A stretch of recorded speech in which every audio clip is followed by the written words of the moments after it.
ഇന്ത്യയിലെ ഉത്തരാഖണ്ഡ് സംസ്ഥാനത്തിൽ ഹിമാലയൻ മലനിരകൾക്കിടയിൽ ഉത്തരകാശി ജില്ലയിൽ സ്ഥിതി ചെയ്യുന്ന അതിവിശുദ്ധമായ തീർത്ഥാടന കേന്ദ്രമാണ് ഗംഗോത്രി.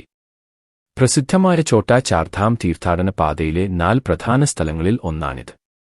സമുദ്രനിരപ്പിൽ നിന്ന് ഏകദേശം 3100 മീറ്റർ അഥവാ 10200 അടി ഉയരത്തിൽ ഗർവാൾ ഹിമാലയത്തിലെ മനോഹരമായ താഴ്വരയിലാണ് ഈ നഗരം നിലകൊള്ളുന്നത്.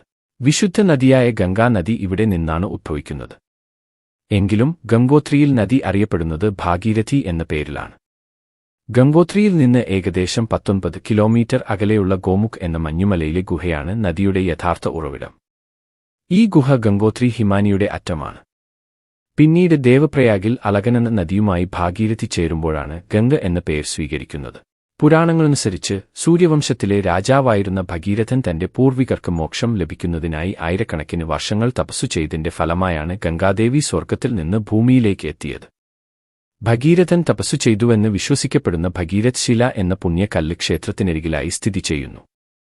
ഇവിടെയുള്ള ഗംഗാദേവിയുടെ ക്ഷേത്രം 18 നൂറ്റാണ്ടിൽ ഗൂർഖ നേതാവായിരുന്ന അമർസിംഗ് താപ്പയാണ് നിർമ്മിച്ചത്.